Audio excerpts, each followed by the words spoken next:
नमस्कार दोस्तों, मैं हूं परवीन सानी। दोस्तों, बिहार की राजनीति में अभी ऐसी स्थिति बन रही है जिससे भविष्य की झांकी मुझे दिख रही है। एक झांकी अभी नीतीश कुमार को एलजेपी रामविलास पासवान के चीफ चिराग पासवान दिखा रहे हैं। नीतीश उस झांकी को देख रहे हैं, बीजेपी भी देख रही है, मोदी शाह भी देख रहे हैं। चिराग उछल उछल कर बिहार और बिहार की अस्मिता की बात कर नीतीश कुमार पर सवाल उठा रहे हैं, दर्द से कर्रा रहे हैं।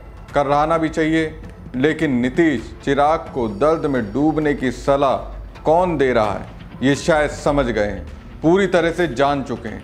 ऐसी स्थिति में सही समय के इंतजार में बैठे हैं। जेडीयू के कुछ खाटी और ज़मीनी नेता से मेरी बात हुई। ये ज़मीनी नेता दोस्तों कद्दावर नहीं है, लेकिन जेडीयू से इन सब का इमोशनल रिश्ता है। अब इन्हीं नेताओं के हवाले से मैं आपको बता रहा हूँ, सीएम नीतीश कुमार ने वो समय फिक्स कर लिया है और उस तारीख के बाद वो एनडीए से अलग हो जाएंगे। खुद तो एनडीए से अलग होंगे ही, अपने साथ एनडीए में शामिल दो पार्टियों को भी ले जाएंगे। जी हाँ, सही सुना आपने, जेडीयू के साथ वो दो पार्टियां भी एनडीए को अलविदा कह देंगी। अब ये जो तारीख फिक्स की गई है वो है विधानसभा चुनाव के बाद, जब परिणाम आ जाएंगे। उस परिणाम के बाद अगर मन मुताबिक सीटें मिली और बीजेपी मुकरी नहीं तो फिर एनडीए में बनी रह सकती है। लेकिन अगर सिंधे बनाने के प्लान पर बीजेपी ने अमल किया तो फिर प्रेम से नीतीश अलग हो जाएंगे और उनका समर्थन एनडीए में शामिल दो पार्टियां करेंगी। इसका ऐलान अभी से दोस्तों इन पार्टियों ने कर दिया है। एक तरह से बीजेपी और बीजेपी के रणनीतिकारों को बता दिया, भले ही नीतीश कुमार के खिलाफ कुछ भी कहा जाए वो उनका साथ नहीं छोड़ेंगे। नीतीश का साथ हर विपरीत परिस्थितियों में वो देंगे।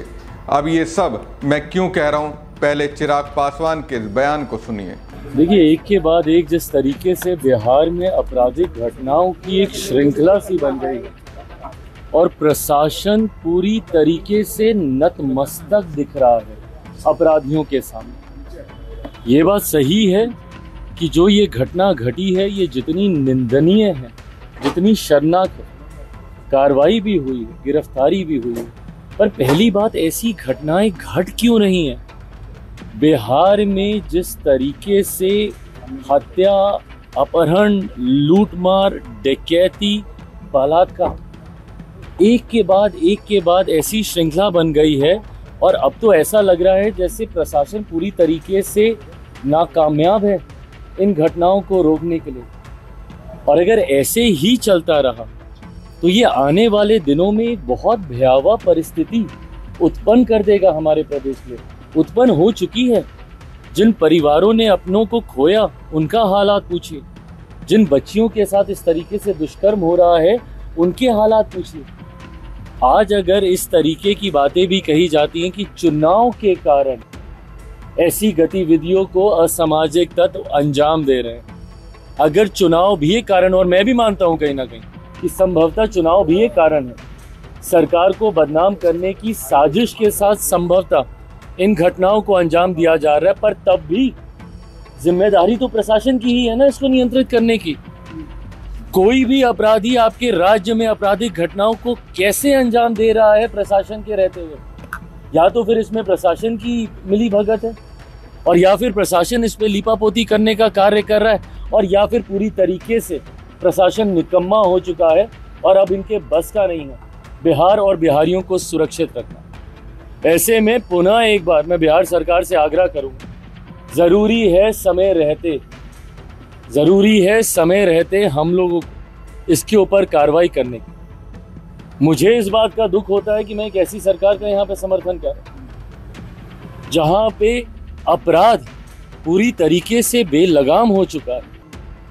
इस पे नियंत्रण पाना जरूरी होगा, नहीं तो इस तरीके से बिहार और बिहारियों की जिंदगी से होता हुआ खिलवाड़ बिहार को बहुत बुरे अंजाम तक। दोस्तों, एलजेपी रामविलास पासवान के चीफ चिराग पासवान की आत्मा दुत्कार रही है, क्योंकि बिहार में कानून व्यवस्था पटरी पर नहीं है।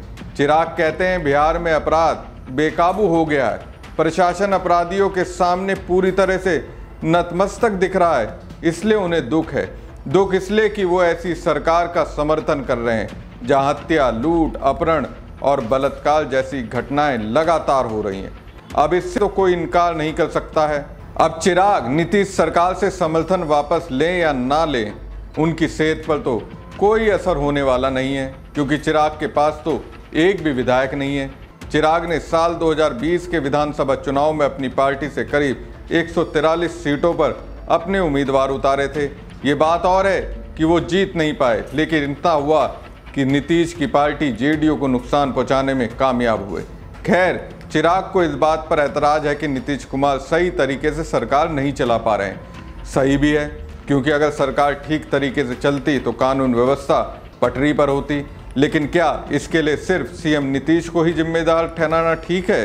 अरे, आप केंद्र में एनडीए के सहयोगी हैं, खुद को तो आप मोदी के हनुमान कहते हैं, तो उन्हें बोलिए नीतीश को सीएम पद से हटाएं। अगर बात नहीं मान रहे तो फिर मंत्री पद से इस्तीफा दे दीजिए। चलिए, इतना नहीं कर सकते हैं, बीजेपी की रणनीतिकारों को ही समझा दीजिए कि नीतीश की पार्टी जेडीयू के साथ मिलकर चुनाव लड़ना फायदेमंद नहीं रहने वाला है। लेकिन ऐसा नहीं कहेंगे। अपने दर्द को सबके सामने निकालने से क्या बिहार के लोगों के जख्म पर मरहम लग जाएगा? तो चिराग को जो कहना था उन्होंने वो कह दिया। मोदी शाह की बजाय नीतीश को घेरना था, उन्होंने घेर लिया। लेकिन चिराग पासवान के बयान पर जेडीयू के मुख्य प्रवक्ता नीरज कुमार ने पलटवार करते हुए कहा कि किसी भी चीज की अति से बचना चाहिए। उनका शरीर कहीं है, आत्मा कहीं है। इस पीड़ा का खात्मा नहीं हो सकता। पीएम मोदी और अमित शाह का भरोसा सीएम नीतीश कुमार पर है। चिराग पासवान का मन विचलित हो रहा हो तो वो जाने, जनता का भरोसा सीएम नीतीश कुमार पर है। जेडीयू प्रवक्ता राजीव रंजन प्रसाद ने चिराग के बयान पर कहा कि राजनेताओं को बयान देने से पहले अपने गिरेबा में झांकना चाहिए। नेताओं को ये सुनिश्चित करना चाहिए कि वो अपनी पार्टी में अपराधियों को एंट्री ना दें।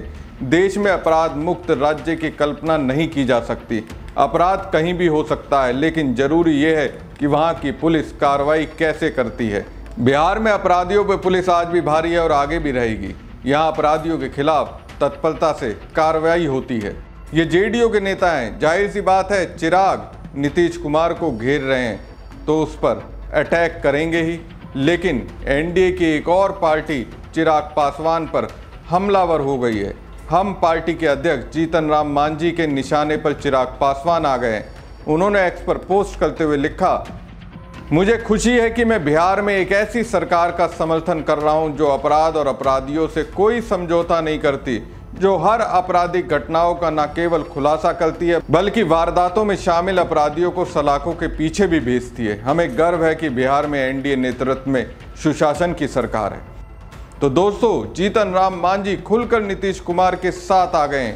एक तरह से उन्होंने संदेश दे दिया जिसकी शह पर चिराग पासवान नीतीश कुमार पर गरज रहे हैं, वो उनसे डरते नहीं हैं, वो नीतीश कुमार का साथ ही देंगे। ऐसी एनडीए की एक और पार्टी है जिसका नाम है राष्ट्रीय लोक मोर्चा, जिसके अध्यक्ष उपेंद्र कुशवाहा हैं, जो पहले से ही बीजेपी से खार खाए बैठे हैं। कहता है काराकाट लोकसभा सीट पर चुनाव में हार के लिए कहीं ना कहीं वो बीजेपी को जिम्मेदार मानते हैं। उनका मानना है पवन सिंह पर बीजेपी आला कमान की ओर से दबाव बनाया जाता तो वो चुनावी मैदान में ताल नहीं ठोकते और फिर उन्हें हार का सामना नहीं करना पड़ता। उपेंद्र कुशवाहा तो यहाँ तक चाहते हैं कि नीतीश अपने बेटे निशांत कुमार को राजनीति में एंट्री करवाए। दोस्तों, ये दो नेता और इनकी दो पार्टियां ऐसी हैं, अगर नीतीश कुमार चिराग पासवान के विरोधी सुर को बिहार विधानसभा चुनाव के बाद भी याद रखते हैं और एनडीए से नाता तोड़ते हैं तो यकीन मानिए दोनों नेता भी नीतीश के फैसले के साथ हो लेंगे और इनकी पार्टियां एनडीए से नाता तोड़ लेंगी। सोचिए फिर कैसी स्थिति बनेगी और केंद्र की सरकार का क्या हाल होगा। हमारी खबर आपको कैसी लगी कमेंट बॉक्स में कमेंट करके जरूर बताएं। साथ ही पेज को ज़्यादा से ज़्यादा लाइक और शेयर कीजिएगा। धन्यवाद।